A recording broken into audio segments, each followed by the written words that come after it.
माता दी। चैत्र माह के कृष्ण पक्ष की में सप्तमी और अष्टमी को माँ शीतला का व्रत किया जाता है और पूजन भी किया जाता है। इसे बसौड़ा व्रत भी कहते हैं। और इसकी कथा क्या है? धार्मिक मान्यताओं के अनुसार, पौराणिक मान्यताओं के अनुसार शीतला माता की कथा क्या है? यह कथा बहुत पुरानी है और मैं आप लोगों को सुनाने चल रही हूँ कि एक बार शीतला माता ने सोचा कि चलूँ मैं धरती पर देखूँ कि मेरी पूजा कौन कौन करता है और मुझे मानता कौन हो। यह सोच कर के माँ शीतला माता राजस्थान के डुगरी गांव में आती हैं और देखती हैं कि इस गांव में ना तो माँ का मंदिर रहता है, ना कोई माँ की पूजा करता रहता है। माँ शीतला उस गांव की गलियों में घूमने लगती हैं। गांव की गलियों में घूमते घूमते माँ इधर उधर देखती रहती हैं। कहीं उन्हें ना मंदिर दिखाई देता है, ना कोई उनका भक्त मिलता है। तभी उस गांव के छत पर से कोई व्यक्ति और उबला हुए चावल का माड़, पानी जो होता है वो गरम गरम छत से नीचे फेंकता है और माँ नीचे गलियों में घूम रहती है। उस चावल का माड़ माँ के ऊपर पड़ता है। जैसे ही चावल का माड़ जो है माँ के शरीर पे पड़ता है, माँ के शरीर पे खूब बड़े बड़े फफोले निकल आते हैं और शरीर एकदम जलन होने लगती है। शरीर में माँ तड़पने लगती हैं। माँ इधर उधर भाग करके चिल्लाना शुरू करती हैं, कोई मुझे, मेरे जलन हो रही है, कोई मुझे बचाओ, कोई मेरे ऊपर शीतल जल डालो, मेरे शरीर में फफोले पड़ रहे हैं, मैं जल रही हूँ, कि मेरे शरीर की तपन कोई शांत करो। लेकिन कोई नहीं सुनता। तभी घर के बाहर एक कुम्हारन बैठी रहती है। वह कुम्हारन देखती है कि एक बूढ़ी माँ इतना शोर मचा रही है और शरीर जलन के नाते तप रही हैं और उनके शरीर में फफोले भी पड़े हैं। वह बुलाती है कि हे बूढ़ी माँ, आप मेरे पास आओ, मैं आपके शरीर की तपन को ठंडा करूँगी।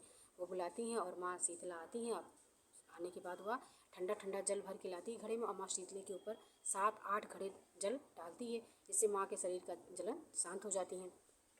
तब वह बोलती है कि हे मेरी माँ, आप यहाँ, हे बूढ़ी माई, आप यहाँ बैठो, मैं आपके लिए कल शाम की मेरे घर में ज्वार की रबड़ी रखी है और दही रखी है, मैं लाती हूँ, आप इसको खा लीजिए, आपको भूख शांत हो जाएगी, आपको अच्छा भी लगेगा। यह सोच कर के वह अंदर जाती है और रबड़ी और दही, ठंडी ठंडी दही लाती है, जिसको माँ खाती हैं और माँ के शरीर की तपन और शांत हो जाती है। उन्हें बहुत ही अच्छा लगता है। उसके बाद वो कहती हैं कि हे मेरी माँ, आपके बाल तो बहुत बिखरे हुए हैं, आइए लाइए बूढ़ी माई, आपके मैं बाल संवार देती हूँ।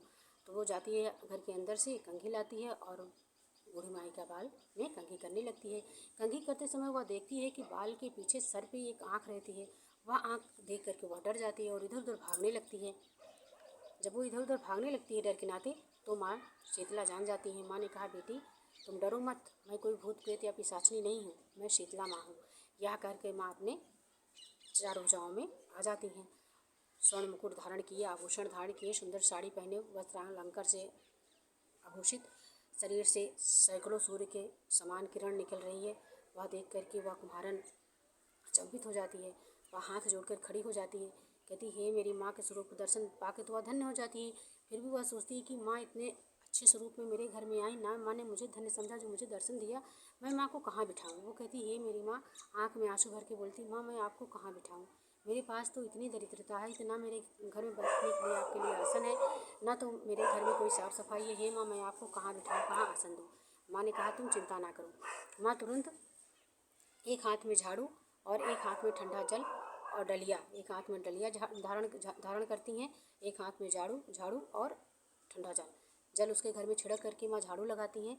झाड़ू लगा के सारी उसकी दरिद्रता को भर के डलिया में भरती हैं, भर करके उसको बाहर डाल देती हैं। और बाहर, घर के बाहर उसके देखती हैं कि एक गधा खड़ा है।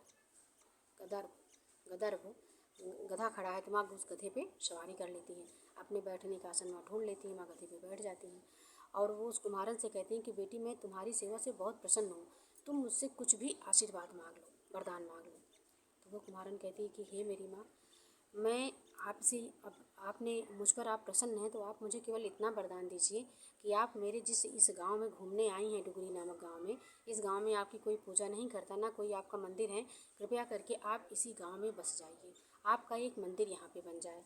और माँ आप हम इस गांव के लोगों को आशीर्वाद दीजिए कि हे माँ, जैसे आपने मेरे घर की दरिद्रता साफ कर दी है, वैसे माँ इस गांव के या सारे संसार में कोई भी स्त्री यदि आपकी शीतला सप्तमी या अष्टमी का व्रत करे और आपकी पूजन करें, आपको बसौड़ा खाना, ठंडा खाना भोग के रूप में अर्पित करें, जैसे रबड़ी है, हलवा है, पूड़ी है, ठंडी दही है, आपको भोग के रूप में चढ़ाए, तो हे मेरी माँ आप उस पर अपनी पूर्ण कृपा बनाना। माँ उसके घर की दरिद्रता को दूर कर देना, जैसे आपने मेरे घर की दरिद्रता को झाड़ू से झाड़ के दूर कर दिया, वैसे माँ उन सब की दरिद्रता को दूर कर दीजिएगा और सबको अखंड सौभाग्यवती का वरदान दीजिएगा। जो भी नारी आपकी पूजा करें उन्हें अखंड सौभाग्यवती का वरदान दीजिए। हे माँ, उन्हें पुत्रवती प्रदान कीजिए, उनकी गोद सदा हरी भरी रहे।